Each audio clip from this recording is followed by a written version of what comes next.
El saludo siempre desde el afecto para los seguidores de Consejo Sano. Ya lo tenemos todo listo para compartir este espacio que busca respuestas vinculadas con la salud humana. ¿Te gusta que declare desde el comienzo el tema? Claro que sí. Hoy vamos a conversar sobre el embarazo en la adolescencia y está con nosotros felizmente la doctora Yenvila Novo, especialista en ginecología. Bienvenida, doctora. Muchas gracias. Claro, yo creo que sería oportuno iniciar el diálogo definiendo cuál es la edad adolescente, doctora. Bueno, se definen aquellas personas que su edad comprende entre 12 y 18 años. 12 y 18 años. Con 12 años de edad, con 13 años de edad, ¿puede una niña adolescente quedar embarazada? Sí, desde el primer momento de que ya la adolescente tiene su primera menstruación, conocida como menarquia, ya entonces ocurre el proceso de ovulación y por supuesto es posible la fecundación siempre y cuando haya relaciones sexuales desprotegidas y se pueda producir el embarazo. Sin embargo, se puede producir el embarazo, pero esa niña adolescente anatómicamente todavía no está preparada, para asumir esa responsabilidad y ese desafío desde el punto de vista psicosocial, biológico. Desde el punto de vista biológico, todos sus órganos aún están inmaduros. Y desde el punto de vista psicológico, tampoco hay madurez suficiente para enfrentar todo este proceso del embarazo. En Cuba, doctora, de acuerdo a las estadísticas que se manejan, de acuerdo a la situación en particular de la provincia nuestra, ¿crece el número de embarazos en la adolescencia? Sí, en los últimos años hemos visto un incremento en el número de adolescentes embarazadas en todo el país. No creo que Artemisa tenga una diferencia marcada con respecto a las demás provincias, pero sí Cuba, como también otros países del mundo, se ha marcado un alto índice de embarazo en la adolescencia y de aborto en la adolescencia también. De acuerdo a cómo lo ve la medicina, incluso otros factores que tributan al final a condiciones de salud, sanitarias en general, ¿cuáles son las razones principales que generan este aumento, doctora? Bueno, como estábamos comentando ahorita, el embarazo ocurre evidentemente después de relaciones sexuales. Claro. ¿Qué vamos a ver entonces? Que las pacientes o las adolescentes que comienzan una vida sexual antes de la edad donde todavía no existe una madurez psicológica o social para enfrentar una sexualidad responsable, pues trae como consecuencias entonces que puede quedar un embarazo que la gran mayoría de las veces no es deseado. Y por supuesto en un cuerpo que todavía no está condicionado o preparado para asumir este reto. De manera que no solo estamos hablando de niñas adolescentes que tienen dinámicas familiares complejas, que viven en situaciones socioeconómicas difíciles, sino que cualquier niña adolescente ya a partir de los 12 o los 13 o los 14 años corren el riesgo de quedar embarazadas, incluso en condiciones diferentes a las que hemos mencionado. Sí, a ver, tiene mucho que ver la educación sexual que reciban estas muchachas, tiene mucho que ver el ámbito social, el ámbito familiar en el que se desarrollen, pero en el mundo entero se está viendo un inicio precoz de las relaciones sexuales, mucho antes, o sea, con edades anteriores a las que quizás hace 40 o 50 años se veía. Esto es un proceso que está ocurriendo en el mundo entero y a medida que las adolescentes inician su vida sexual a temprana edad, tienen más riesgos entonces, no solamente de adquirir enfermedades de transmisión sexual, sino también de quedar embarazadas en un momento de la vida en el que no es el momento más adecuado. Entonces hay ausencias, hay fallos en esa educación sexual, que es responsabilidad, claro, de las instituciones educativas, sanitarias, de la familia, de los padres. Más que nada de la familia. De la familia. Digamos que las familias son los principales responsables de la educación de los hijos. Y por supuesto, tenemos la escuela, tenemos las instituciones de salud que tienen todo este proceso de promoción de salud, que entramos a las escuelas, salud pública, junto con los psicólogos, junto con los educadores. Tenemos muchos proyectos de trabajo donde trabajamos con jóvenes, trabajamos con adolescentes, pero realmente es decisión propia del adolescente y la familia marca mucho, no solamente en la educación que se le da en el hogar, sino también en el control, en la supervisión, en la consejería, en el apoyo, en todo lo que se necesita para que este adolescente tenga conocimiento y pueda tomar decisiones responsables en su vida, cosa que a esa edad es bien complicado. Se quiebra sobre todo la comunicación, la confianza, ¿verdad? Ese vínculo padres-hijos que debe establecerse para garantizar una educación sexual responsable, la información y los conocimientos que requiere un niño o niña adolescente, porque estamos hablando también de los varones cuando hablamos de embarazo en la adolescencia, ¿verdad, doctora? Pero regresemos a los riesgos para la salud que tiene ese embarazo y por supuesto los implicados en él, la madre y el bebé. El embarazo en la adolescencia, ya sea que la adolescente decida continuar con el embarazo o decida interrumpirlo, cualquiera de estas dos vías tiene riesgos. Tanto sea el aborto, ya sea por el riesgo anestésico, por el riesgo quirúrgico, por los sangrados, por todo lo que puede ocurrir, las infecciones, la posibilidad de quedar infértil, en fin. Y también el continuar el embarazo también tiene su riesgo. Como decíamos ahorita, el aparato reproductor del adolescente no está en óptimas condiciones, todavía necesita un proceso de maduración para poder enfrentar este embarazo. ¿Por qué, doctora? ¿Por qué necesita esa maduración? ¿Qué pasa con ese aparato reproductor femenino? Porque realmente todo este movimiento hormonal que ocurre en la vida de la mujer tiene periodos, y en el periodo de la infancia se va desarrollando progresivamente por la influencia de todas estas, de las hormonas, pero ya es después de este proceso, después de la menarquia, donde ocurren los ciclos menstruales y donde ocurre entonces todo el proceso ovárico, todo el proceso endometrial, que está sujeto a toda la regulación endocrino-metabólica, y esto es lo que va produciendo en el aparato reproductor toda la madurez necesaria para poder entonces en un futuro concebir el embarazo. No significa que todas las adolescentes estén en las mismas condiciones de madurez. Hay muchachas que tienen su primera menstruación con 9 años y hay muchachas que tienen su primera menstruación a los 16 años. O sea que todos los organismos no son iguales, todos no maduran en el mismo periodo de tiempo. Pero sí se sabe que hay más posibilidades de que estas pacientes adolescentes tengan complicaciones en el embarazo, como digamos el aborto espontáneo. Pueden presentar también embarazos o partos pretérminos. Se ve más en estas pacientes enfermedades como la hipertensión del embarazo. O sea que son más probables otras complicaciones, pero además en el momento del parto también podemos ver más lesiones en el canal del parto, porque a la hora de ese fetico ser expulsado puede lacerar ese canal blando del parto. Estamos hablando del cuello, del útero, de la vagina, del periné, y hay más posibilidades de que se lacere, de que quede lesionado, de que hayan hemorragia.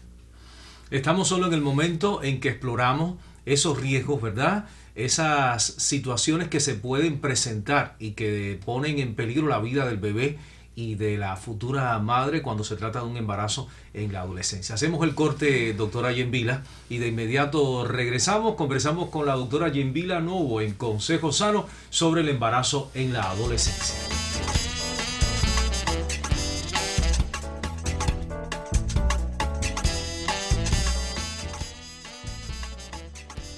En un mundo sometido al ruido constante, las pantallas y las agendas saturadas, el silencio empieza a volverse como un recurso necesario para descansar la mente.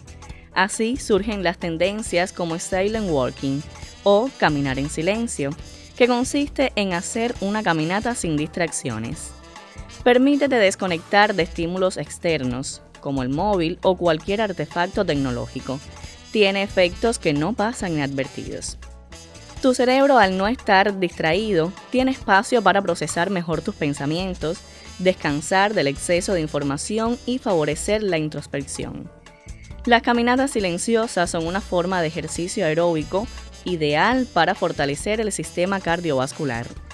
Cuando caminas, la circulación sanguínea mejora, el músculo cardíaco se fortalece, la presión arterial se regula y se activa el metabolismo. Todos estos efectos ayudan a reducir el riesgo de hipertensión, hiperlipidemia y eventos cardiovasculares como infarto o accidentes cerebrovasculares. Una caminata silenciosa no te hará dormir mejor de forma instantánea. Sin embargo, es una práctica que puede mejorar la calidad del sueño de forma indirecta, ya que disminuye factores que interfieren en un descanso reparador, como el estrés, la ansiedad y la hiperactividad mental. No es necesario que realices caminatas extensas. Si no estás acostumbrado, empieza dedicándole de 10 a 15 minutos a un ritmo suave. Cuando te sientas cómodo, puedes aumentar esta duración de forma gradual. Elige entornos tranquilos para caminar, parques, senderos naturales, salidas de campo o calles residenciales tranquilas. Deja los dispositivos en casa, ni teléfono móvil, ni relojes inteligentes u otros artefactos. El objetivo es eliminar la tentación de revisar redes sociales o atender notificaciones.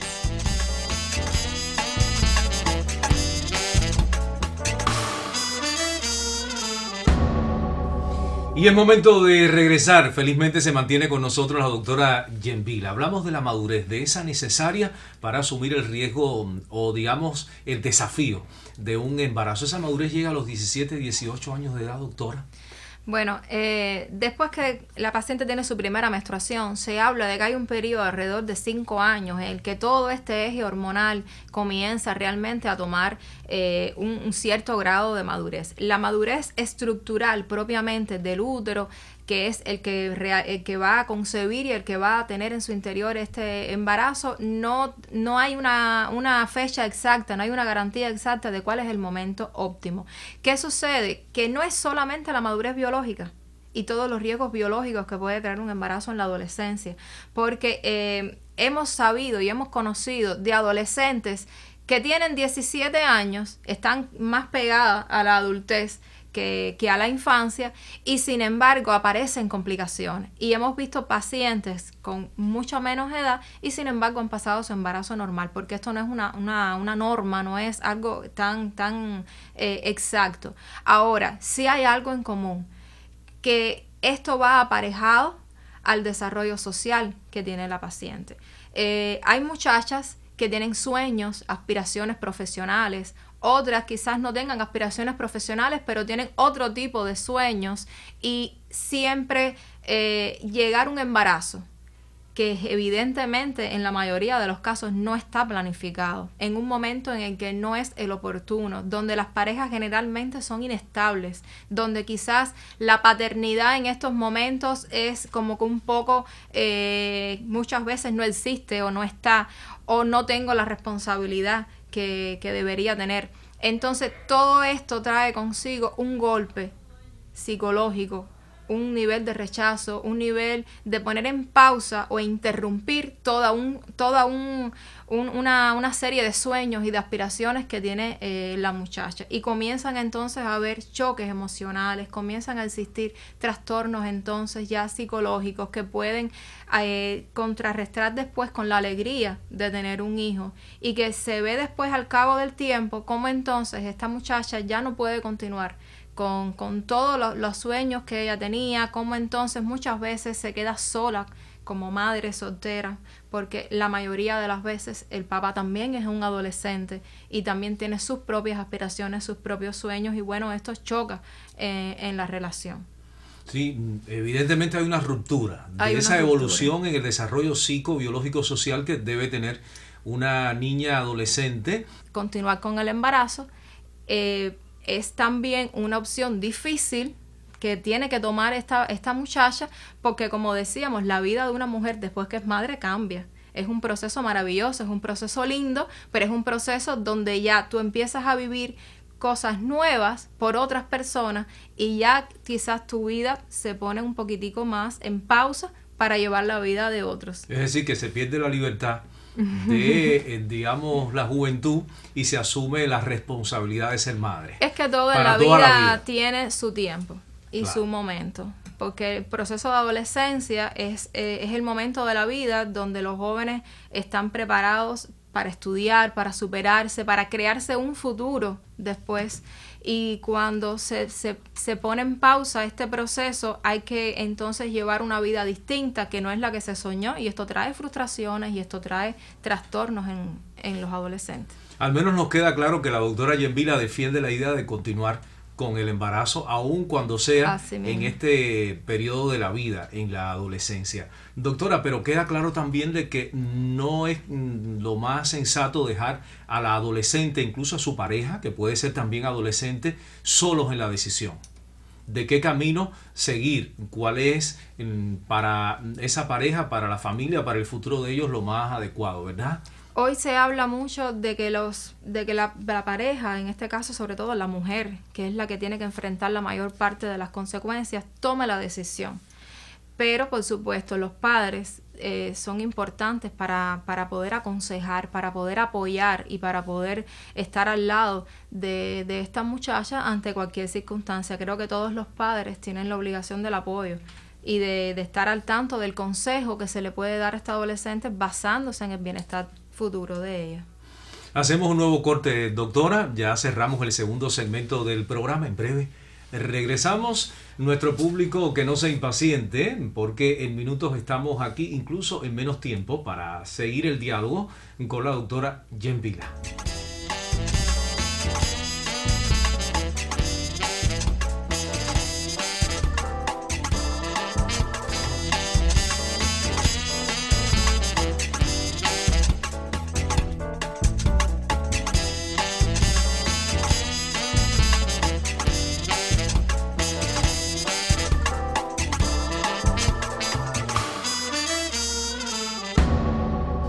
Estamos en tiempo del tercer segmento del programa, doctora Jen Vila.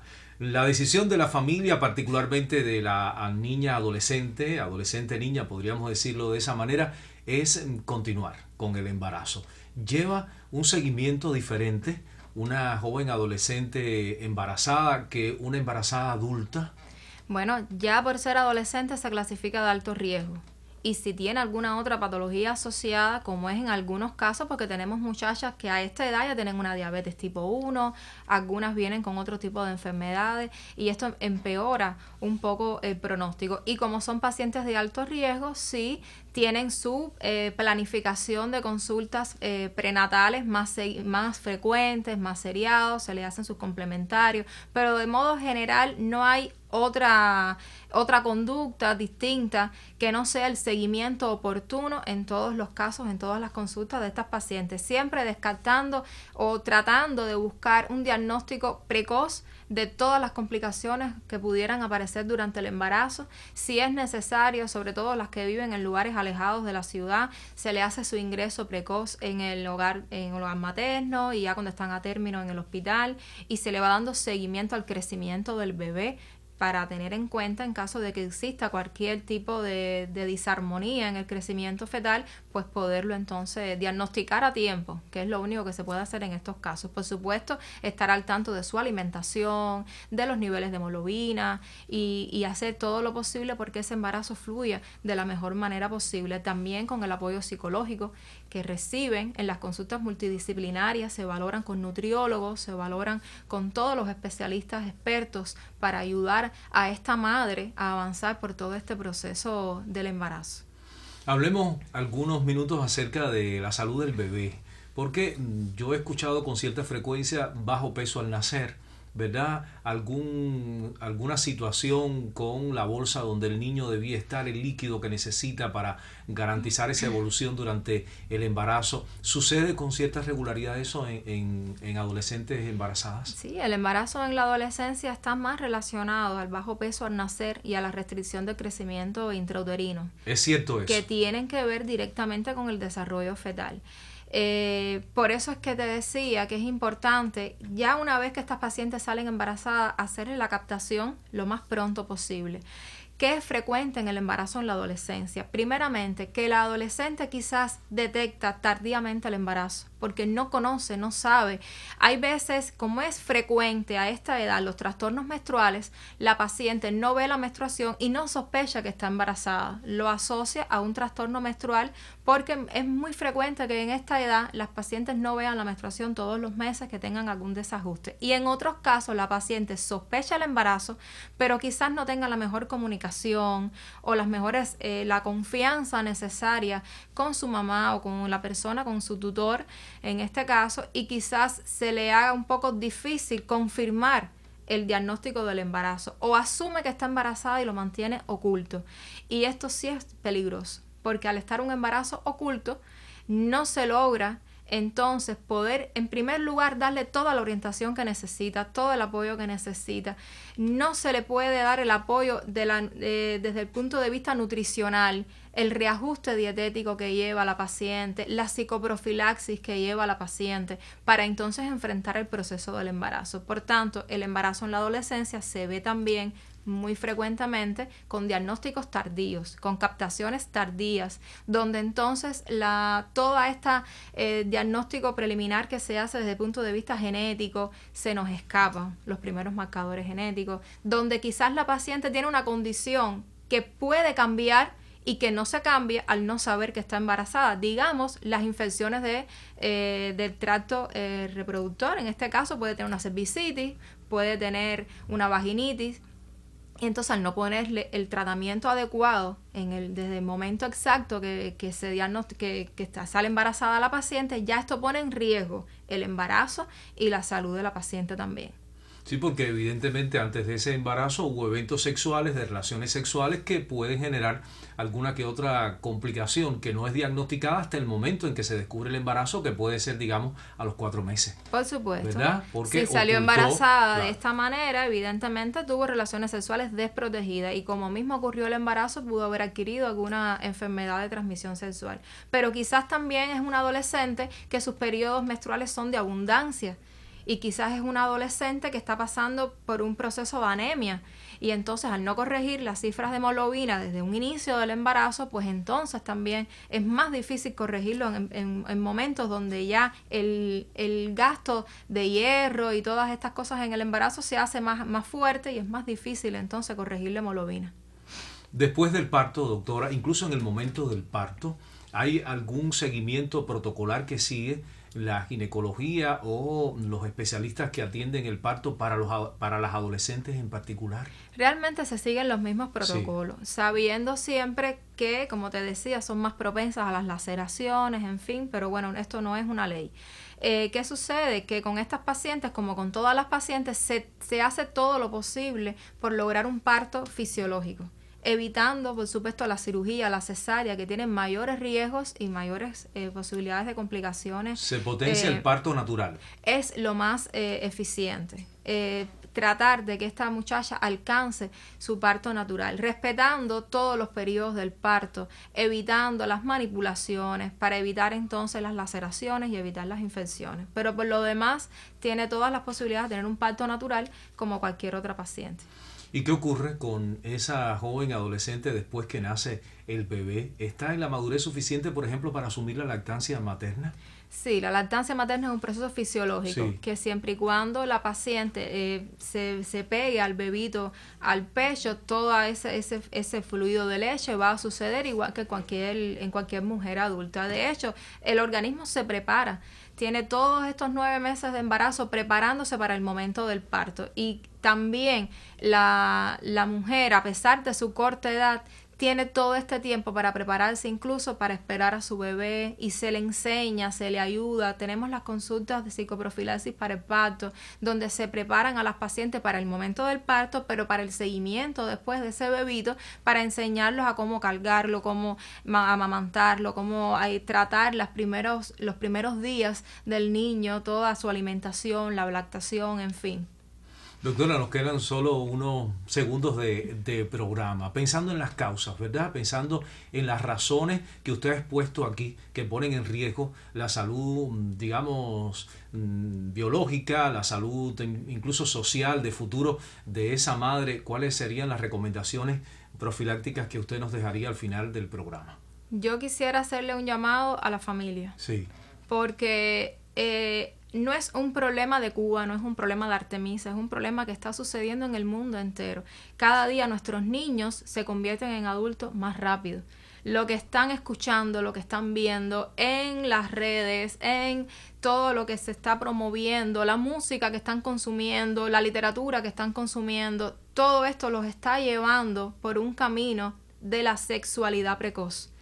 Y desgraciadamente, solamente podemos los padres aconsejar, orientar, guiar a nuestros hijos, no quemar etapas, que los niños escuchen música infantil, que los niños estén en lugares donde se les pueda suministrar lo que ellos deben consumir con la edad para lo que requieren. Las películas vienen catalogadas por edades, la música tiene edades para escucharla. Cuando nosotros dejamos que nuestros niños consuman todo lo que puedan consumir en las redes, sobre todo que hay veces que no tenemos el control parental constante sobre lo que ellos están consumiendo, esto influencia mucho para que estos adolescentes tengan un inicio de relaciones sexuales antes de lo que quizás ellos psicológicamente estén preparados. Porque quizás para iniciar la relación sexual no hay una edad fija desde el punto de vista biológico, pero desde el punto de vista psicológico sí, porque no hay responsabilidad para llevar una vida sexualmente protegida, para enfrentar todo este riesgo de las ITS, el riesgo del embarazo en la adolescencia, que trae al traste después con una serie de complicaciones que después son irreversibles. Muchísimas gracias, doctora Genvila. Atención, mucha atención a la familia, a los padres en particular, con niños, niñas, adolescentes, ¿verdad? Hasta los 18 años de edad ya la doctora pues clasificó esta etapa de la vida, incluso en el periodo que así lo define. Y nosotros regresamos dentro de 7 días para compartir, como siempre, otro consejo sano.